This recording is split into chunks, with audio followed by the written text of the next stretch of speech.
8:38 en el territorio continental ecuatoriano, buscando la verdad y abogando por la unidad nacional en pro de la paz y la seguridad en el Ecuador.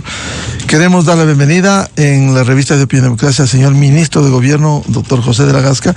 Lo hemos invitado luego de la posesión por 4 años del presidente Daniel Noboa Sin. Quedan grandes retos, grandes desafíos en el desarrollo del gobierno y fundamentalmente también en el tema político. ¿Cómo asumir estos desafíos de cara al Ecuador? Señor ministro de la Gasca, buen día. Buen día, Miguel, buen día a su audiencia, al Ecuador. Realmente, como todo lo que hacemos, con pasión, pero sobre todo con optimismo, con decisión, con valentía. Yo creo que esa fue la tónica que marcó el señor presidente con su discurso emotivo, con mucho apasionamiento, con mucha energía, mucho positivismo. Ese es el nuevo Ecuador. Yo estuve ahí, obviamente, y la energía que se vivió al momento del discurso del señor presidente, sobre todo al final, fue verdaderamente apoteósico y creo que refleja y nos compromete a quienes estamos integrando su equipo a continuar de frente decididamente en los objetivos que él ha trazado. Así que lo tomamos con enorme responsabilidad, pero con muchísimo optimismo. Claro, grandes desafíos que ahora tiene que plasmarse porque el éxito del presidente no va a ser el éxito del país. En consecuencia, ¿cómo plasmar esos retos, esos desafíos en el desarrollo de su gobierno? Por eso es que a veces no se entiende cómo hay personas que pretenden que el proyecto, cualquier proyecto, fracase. No entienden que el fracaso de un líder, del fracaso de un presidente, en este caso, es el fracaso del país. Pero hay personas que solo les interesan sus intereses personales, que pretenden, o que pretendieron, mejor dicho, hacer lo contrario. En todo caso, nosotros, como ha dicho el Ecuador, estamos escribiendo las páginas del nuevo país, las vamos a escribir nosotros, y los tomamos y los vemos con esta decisión, ¿no?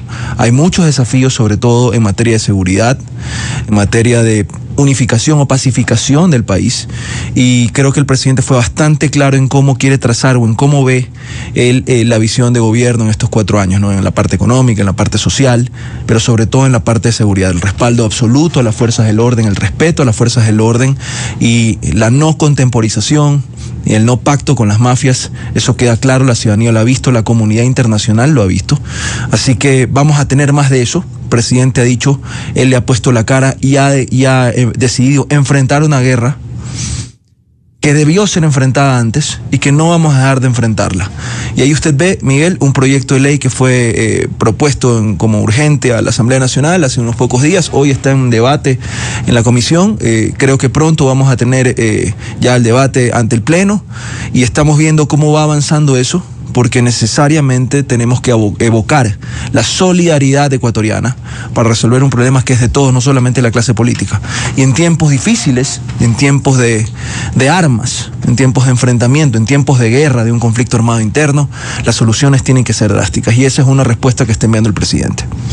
Ahora, lo importante a propósito de lo que usted señala, hay un primer proyecto de las economías criminales, para enfrentar a la economía y derrotar a la economía criminal en el país. Significa que el escenario está en la Asamblea Nacional. ¿Cómo consolidar que la Asamblea, a diferencia de anteriores que solo buscaban la desestabilización, hoy se allanen el camino en esta tarea de país, no solo del gobierno? La diferencia ha estado entre el ayer y el hoy, en que siempre esto estuvo en manos de todos. Aunque algunos pretendieron lavarse las manos o darle la mano al narcoterrorismo, nosotros no. Y el Ejecutivo dio muestras claras de estos, luchando inclusive contra la propia Asamblea en muchas ocasiones. Hoy creo que la realidad nacional, por la legitimidad que se tiene por las elecciones, es diferente. Creo que una asamblea distinta está pendiente de esto. Los ecuatorianos reclamábamos esto hace mucho y esa gobernabilidad y ese proyecto conjunto que debe existir entre el Ejecutivo y el Legislativo finalmente está puesto a prueba. Creo que sí, la pelota está hoy en la cancha de la Asamblea, pero también en la cancha del Ecuador. Repito, este es un tema de solidaridad. No podemos, Miguel, no podemos pensar y tolerar o normalizar que exista existan héroes, que existan guerreros, que estén combatiendo diariamente en las calles, pero por otro lado exista una economía narcocriminal que financie esas fuerzas contra las que luchamos con recursos ilimitados. Hacia allá tiene que ir la pelea, y esa no solamente la puede hacer el Ejecutivo, eso pasa por el trabajo del Legislativo, y hoy estamos viéndolo. Entonces, crear estas nuevas reglas, crear este nuevo régimen, no dependió del Ejecutivo únicamente. Nosotros lo hicimos a través de los decretos ejecutivos. Tuvimos que enfrentar con una constitución que restringe, porque no está al tono del modelo de seguridad que se requiere hoy para luchar contra lo que esa misma constitución permitió. Hoy está en manos de la Asamblea, ya veremos otras reformas profundas que deberán venir, pero creo que necesariamente para la reactivación económica, para el despertar, para la pacificación interna del país, la materia de seguridad es principalmente la que más evoca la prioridad. Señor ministro de la Gasca, es decir, la primera prueba de fuego en este periodo de 4 años es que la Asamblea apruebe el proyecto de ley orgánica para desarticular economía criminal vinculada al conflicto armado interno. Esto será importante porque hemos escuchado también voces de quienes se oponen a todo, de que tendría algunos visos de inconstitucionalidad. Como todo proyecto de ley es perfectible. Y ahí es donde nosotros vemos, con quienes se rasgan las vestiduras diciendo que esto puede ser inconstitucional, me encantaría que pudiesen ver la realidad de las calles. Me encantaría que pudiesen sufrir junto a las madres y familiares de los 11 héroes asesinados brutalmente en el Alto Punino, en Orellana, pudieran entender que esa constitución que se creó en el 2008 permitió esta realidad, permitió esa penetración del narcoterrorismo, permitió que las estructuras criminales campeen y caminen impunes en esta estructura, y que esa constitución sirve como una camisa de fuerza para que el Estado pueda luchar con todas sus atribuciones en contra de este flagelo. Nosotros hemos advertido eso, lo hemos venido diciendo, y ahí los cambios normativos. Entonces, vamos a ver si la Constitución resiste este nuevo régimen, estas reglas especiales que se necesitan para poder luchar efectivamente y dar el respaldo a la fuerza pública y contar con el respaldo de la ciudadanía en la parte económica en contra de esas economías narcocriminales. Claro, el problema radicado en el Ecuador, que estos grupos delincuenciales no respetan ni la ley ni la Constitución, y como fue el hecho execrable del asesinato de los 11 militares en Alto Punino. Ahora, en este proyecto de ley, por ejemplo, se reforma el régimen penal aplicable para el juzgamiento y uso de la fuerza. Con esas consideraciones, una es la realidad instalada en el Ecuador y otra la normativa que de alguna manera ha amparado estas acciones. Sí, señor. No solamente luchamos contra la delincuencia, hay que entender, no estamos luchando contra la delincuencia común. Esta es delincuencia organizada transnacional, responde a estructuras criminales del extranjero que se nutren de las economías ilegales que tenemos aquí en el país, del narcoterrorismo, del lavado de activos, estamos en una economía dolarizada, y de la minería ilegal. Si nosotros pensamos que esa realidad solamente trasciende a la delincuencia rampante de las calles, estamos equivocados y no estamos pegándole en el clavo al problema. Aquí estamos luchando contra esas economías y estamos luchando contra grupos que tienen maniobras y forman estructuras narcoterroristas. Vemos lo que está pasando en Estados Unidos y cómo Estados Unidos está enviando mensajes al mundo de declarar como terroristas internacionales a carteles y a grupos de violencia organizada transnacional de otros países, de México, de Colombia y demás, el Tren de Aragua, etcétera. Entonces, aquí en el Ecuador tenemos que ponerle la cara a ese problema. Pero, repito, el ordenamiento jurídico no alcanzaba ni en la parte penal ni en la parte constitucional para resolver este tipo de problemas. De ahí usted ve que se juzga con dureza cuando se hace uso legítimo de la fuerza. Se pone en un mismo nivel que a la delincuencia organizada transnacional a nuestras fuerzas del orden, o quizás peor. Y de lo que ocurre es que cuando vemos a un delincuente que se agarra de estos que son de altos objetivos policiales, de capturas, que entran al sistema judicial, salen a las 24 horas, que se les dan medidas alternativas, que les dan arrestos domiciliarios, donde después matan a nuestros policías. Entonces estamos fijando reglas claras para luchar contra eso. Esto no puede ser este juego perverso, eterno de las puertas giratorias, sino que necesitamos cambiar esas reglas y allá vamos. Pero no solamente eso, porque no solamente establecer ese régimen reactivo, punitivo, sino también el de la solidaridad para poder darle recursos a nuestros policías, para poder darle recursos a nuestros militares, para que esa realidad económica pueda estar a la par y contrarrestar las realidades narcocriminales y las economías narcocriminales. Y por eso es que esta idea de poder hacer contribuir a todos los ecuatorianos, a las empresas, a los privados, a que se sumen a este gran proyecto de colaborar activamente y de repaso a recibir un beneficio económico para la lucha contra el narcoterrorismo. Claro, como en el tema tributario. Ahora, ¿qué espera, ministro de la Casca, de la Asamblea Nacional? Que esté a la altura para aprobar en un momento crítico que vive el Ecuador en medio del conflicto armado interno. Eso es lo que ha esperado el Ecuador por mucho tiempo. Eso es lo que esperó el Ecuador durante todos los 18 meses del gobierno del presidente Noboa en el lado del legislativo. Y eso es lo que definitivamente el Ecuador expresó en las urnas, tanto en la primera vuelta como el 13 de abril. Entonces lo que yo espero es que podamos cumplir con el país, que podamos estar a la altura de las expectativas de los ecuatorianos, de evitar estas polarizaciones, de evitar esta confrontación que solo tiene como el resultado la esterilidad de una función que debe producir y legislar para los ecuatorianos y fiscalizar para la buena administración pública, no para el acoso de los ministros, no para asediar a un presidente, no para que sirva de tribuna en épocas electorales, para desgastar la figura del Ejecutivo. No se trata de eso, y eso es lo que no vamos a ver en esta nueva asamblea. Yo he escuchado atento las palabras del presidente de la asamblea, he recibido con muy buenos ojos desde la cartera de Estado en la que estoy, que precisamente abogamos por una gobernabilidad, ver que definitivamente es una asamblea que pasa de las palabras a la acción, pero a la acción propositiva que viene desde el Ejecutivo también. Y obviamente esto significa también fiscalizar, y el presidente ha sido claro. Aquí no se trata de tapar la corrupción o de que ahora que el bloque mayoritario está en la fuerza que acompaña al presidente, aquí no tengamos una fiscalización de los recursos públicos, no. La transparencia es el primer eje de este gobierno.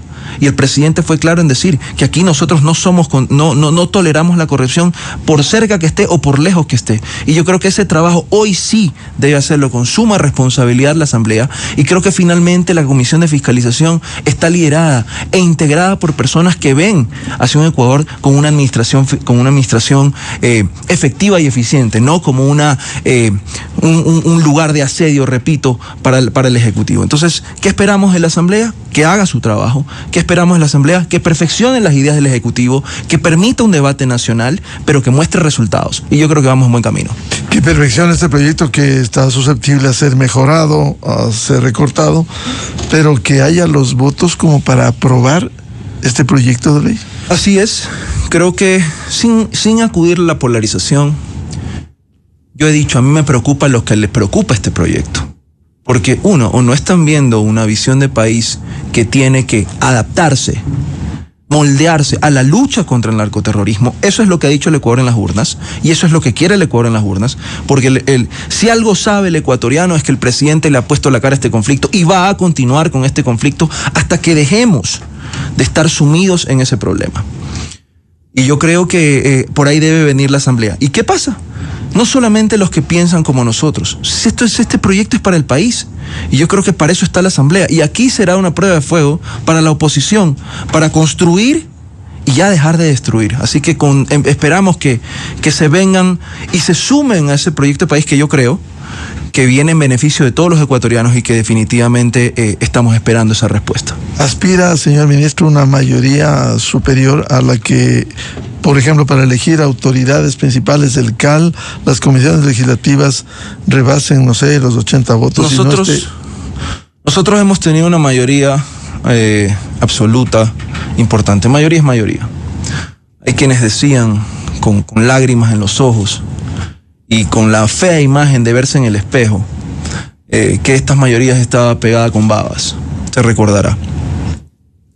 Sin embargo, lo que yo creo es que la voluntad popular se debe respetar. Y eso es lo que está pasando en la Asamblea.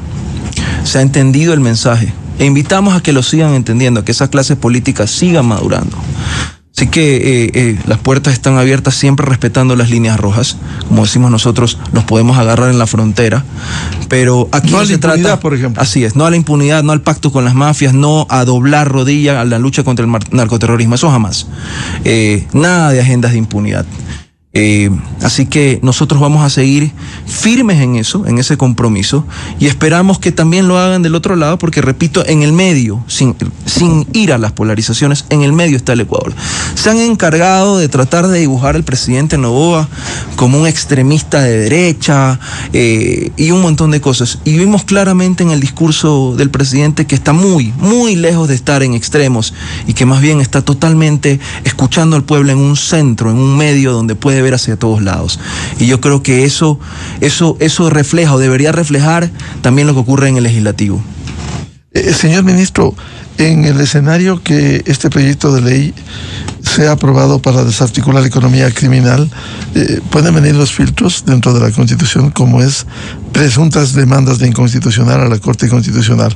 Si esto es responsabilidad de todos, habrá que esperar que la Corte también mire el momento que está viviendo el Ecuador. Sí, nosotros hemos dicho esto es una prueba para todos, y no se trata de un globo de ensayo. Pero si se habla de que queremos cambios estructurales, si se habla de que queremos reformas profundas, ninguna institución del Estado puede estar ajena a eso.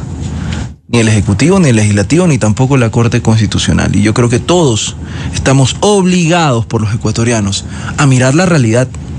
Que no se trata aquí, yo sí quiero, me llama la atención cuando veo personas que solamente hablan desde la lectura de un libro, desde lo romántico que muchas veces puede sonar la defensa de las garantías procesales, por ejemplo, sin entender la realidad que estamos viviendo. Todos queremos, desde luego, que se respete el debido proceso, que esas sean las reglas por las cuales la justicia camine, desde luego, pero esas reglas tampoco pueden ser ajenas a lo que estamos viviendo y permitir realidades perversas como, repito, el turismo carcelario y las puertas giratorias.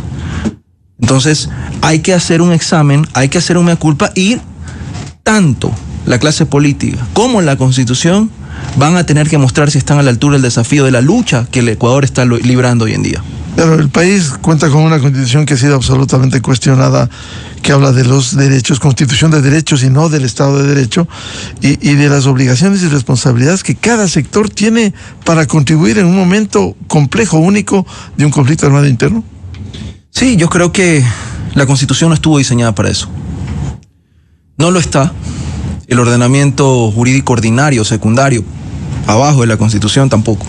Por eso es la importancia de este proyecto de ley.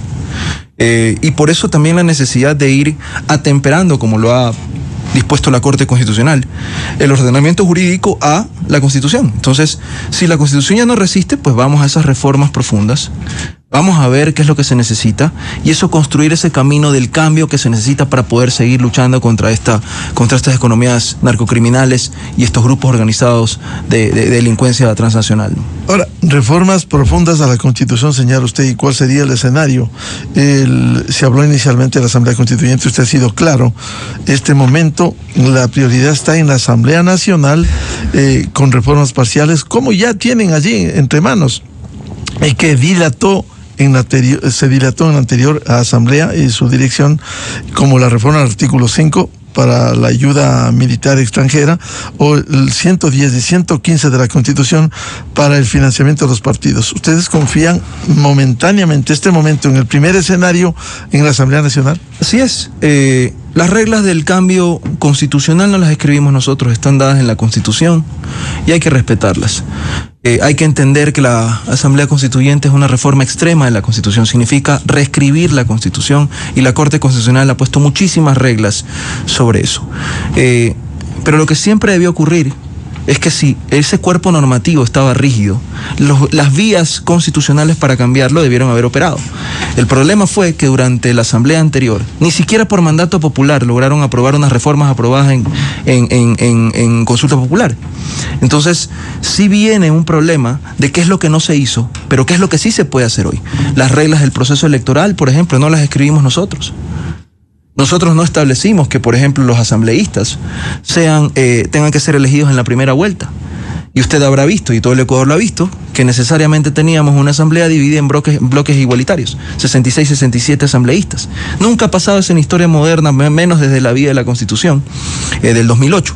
Entonces, ¿qué decía eso? Bueno, vamos a ver cómo se garantiza la gobernabilidad. La respuesta inmediata es: si esto no va a funcionar, tenemos que hacer que funcione el Estado, tenemos que hacer que funcione la gobernabilidad, y si las reglas actuales impiden que esto ocurra, pues vamos a tener que ir a las medidas extremas. Y se habló de la constituyente. Una vez que pasó el 14 de mayo, ¿qué ocurrió? Las fuerzas de la Asamblea respondieron al mandato del 13 de abril.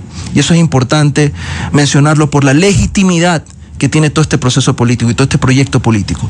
Y no podemos nosotros desconocer que esos son poderes constituidos que necesitan trabajar para los ecuatorianos, no como pasaba antes. Hoy creemos que para llegar a esos caminos necesitamos pasar por las vías ordinarias y necesitamos que se trabajen en esas reformas que quedaron pendientes y en otras que deben venir, no solamente para los problemas ya sabidos de la estructura orgánica del Estado, sino también para la forma como enfrentamos los problemas de seguridad y sobre todo también para la forma como el modelo económico no se quede estancado de la manera como se previó o estaba previsto en la Constitución del 2008. Esas otras reformas de las que usted habla, señor ministro de la Gasca, vendrán pronto, en los próximos días. Todo viene pronto. Y pronto vamos a tener un nuevo proyecto de ley. Lo hemos dicho, no hay tiempo que perder. El discurso enérgico del presidente, la pasión que puso, la entrega que ha dado al país, es que no hay tiempo que perder. Así que ya lo presentamos antes, no es que estamos esperando porque sabemos que no tenemos esos 100 días de romance, no nos ha interesado tenerlos. Lo que nosotros tenemos es una voluntad para trabajar desde antes, el minuto 1, para el Ecuador y por el Ecuador. Así que los proyectos están en camino, poco a poco los iremos viendo, pero en las próximas horas estoy seguro que tendremos uno nuevo. Ya. Ahora, si el escenario es la Asamblea Nacional, decía que aquí tienen que acompañar todas las instituciones, la justicia, la Corte Constitucional, mirando la realidad instalada en el Ecuador. Sí, señor. No podemos ser ciegos de la realidad. El gobierno no lo es, y ciertamente el país no lo es y no lo merece. Así que aquí esto es un llamado, cada uno de estos proyectos es un llamado a la clase política, es un llamado a las instituciones a construir ese nuevo Ecuador, que repito, como lo dijo el presidente, esto no es una época de campaña, esto es una forma de vivir. Y eso debe traducirse en la acción política de cada una de las instituciones. Nosotros aquí no estamos haciendo nada que el país no nos haya dicho y que la ciudadanía mayoritariamente y contundentemente no nos haya dicho en las urnas: sigan, luchen, avancen. Es cierto lo que decía el presidente, yo lo he vivido con él, junto a él. He escuchado desde los balcones de los rincones de la patria que hemos recorrido cómo la gente le grita: presidente, siga, avance, siga luchando. ¿Cómo podemos traicionar eso cuando más de un 50% de los ecuatorianos, un 55% de los ecuatorianos le ha dicho al presidente: no pare, la lucha tiene que seguir porque así nos vamos a librar de este mal? Sí, ministro. Cambios en gabinete. Había una expectativa con ocasión de la posesión para los 4 años. ¿Van a continuar en las carteras? Porque aquí se necesita también continuidad para el desarrollo de las obras, proyectos, planes que tiene el presidente. A mí me gusta la idea de continuidad. Dicen la sabiduría popular que equipo ganador no se cambia. Yo creo que esa es una evaluación que ha hecho el presidente y ha cavilado mucho respecto, porque es un gran estratega y sabe mover las piezas de su gabinete para hacer que funcionen dependiendo de los tiempos y las realidades políticas. Yo creo que el presidente tiene muy claro el compromiso de su gabinete y yo siempre quiero exhortar eso, no porque pertenezca a este grupo de personas que estamos trabajando, impulsando un proyecto de país, sino porque de verdad se ven los resultados. El presidente ha tomado sus decisiones, creo que pronto vamos a ver las realidades como él mismo lo ha adelantado y hay miembros del gabinete que por razones personales no van a poder acompañar este proyecto, pero los demás ciertamente siguen mostrando su compromiso. Y cómo no mostrarlo con un presidente que se entrega al país y que el país lo recibe y lo apoya de la manera como lo ha hecho. ¿De haber cambios en determinadas secretarías de Estado se anunciará en las próximas horas? Ciertamente, todo con transparencia. Eso no es que es un secreto de Estado, no lo estamos manejando así, definitivamente no. Yo creo que el presidente se ha tomado eso con muchísima responsabilidad, como todo. Así que pronto vamos a saber quiénes nos vamos o quiénes nos quedamos. Creo que hay mucha expectativa sobre eso, pero repito, como usted lo ha dicho, la idea de la continuidad, la idea de mantener el trabajo firme, comprometido, está ahí. Pero usted que ha arrancado con la relación con la Asamblea Nacional, si en este momento hay una mayoría, ¿habría que perseverar en esa tarea? Siempre, siempre. De lo que se trata es de, al menos en la cartera en la que yo estoy, de sostener una gobernabilidad sin piola. de mantener una gobernabilidad con transparencia, de mantener una gobernabilidad como lo estamos haciendo en el Nuevo Ecuador, no como se hacía antes en habitaciones de hotel, a escondidas, con hombres de maletín y tantas otras cosas. Eso no pasa ahora y nunca va a pasar en este gobierno, y claramente no mientras esté yo al frente del Ministerio de Gobierno. Así que sí, trabajamos por construir, por alinear agendas legislativas, por encontrar esos puntos de acuerdo y no los de disenso, que creo que muchas veces son mayores. Y como se ha visto, el presidente no está en posturas extremas ni de izquierda ni de derecha, entonces es mucho más fácil encontrar alternativas con grupos. Por supuesto, en la Asamblea hay personas quienes lloran el ayer, quienes pretenden seguir mordiendo de algún modo esa realidad donde pretendían de algún modo subyugar al Ejecutivo. Eso no está pasando y no lo vamos a permitir. Nos hemos alineado con quienes ven junto con nosotros una visión de país próspero, y hacia allá vamos y apelamos a seguir sumando, repito, a cogerlos en la frontera, y si no, estar en estas alianzas de largo aliento. A mí me gusta hablar así, sé que en política es muy poco probable y me parece hasta un poco digamos, grandilocuente hablar de alianzas construidas en piedra y selladas a cal y canto. Creo que eso no existe, pero sí existe en este gran debate nacional alineación de objetivos, y en eso estamos. Ministro, cuando usted habla gobernabilidad sin piola, ¿significa que se convencerá de este proyecto para enfrentar los grandes desafíos que tiene el Ecuador? Sí, señor. Aquí no es dame esto que yo te doy lo de acá, etcétera, etcétera, no. Y lo hemos demostrado.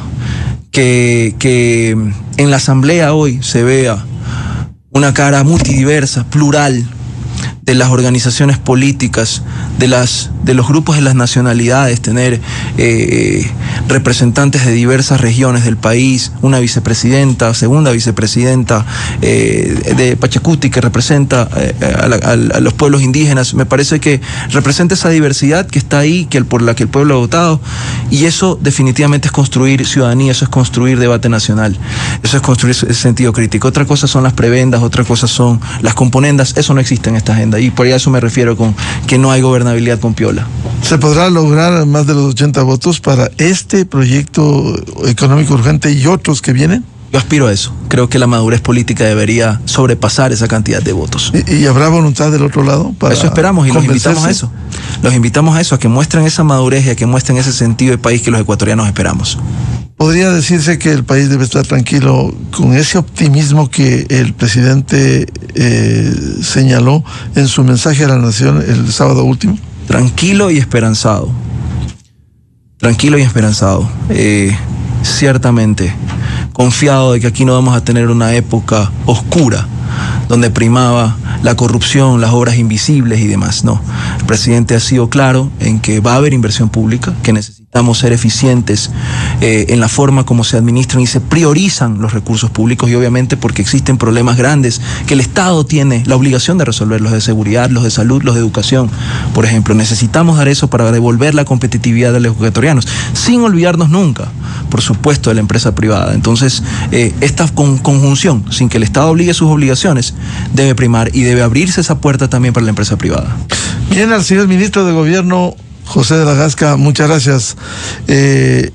Su presencia y este mensaje que le envía al país sobre la necesidad de que el Ecuador cuente con gobernabilidad y desarrollo, que es lo que más aspiran los ecuatorianos. Y con juventud, así es. Viendo los problemas. Juventud y experiencia también es. Por supuesto, bueno. Ya tenemos un año y medio aquí, ya sabemos cómo funciona, ya hemos podido ir demostrando. Sabíamos que el año y medio que estuvimos en el gobierno iba a ser un año complejo.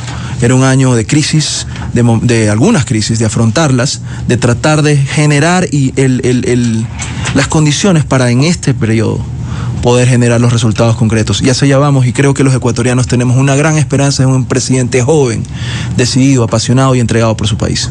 Muchas gracias, señor ministro José de la Gasca. Gracias a usted, Miguel, y gracias a los ecuatorianos. Con esto cerramos la jornada de entrevistas y debates. Ya viene el show de la papaya, y a los miles de seguidores de la revista de Opinión Democracia les deseamos un feliz lunes, feliz inicio de semana a todos. Muy buen día, felicidades. La revista de Opinión Democracia, buscando la verdad en todas partes. Inicia Inicio de espacio promocional y publicitario. Hola, soy Alfonso Espinosa de los Monteros. Los temporales, los deslaves han sido muy duros, pero créanme que de esta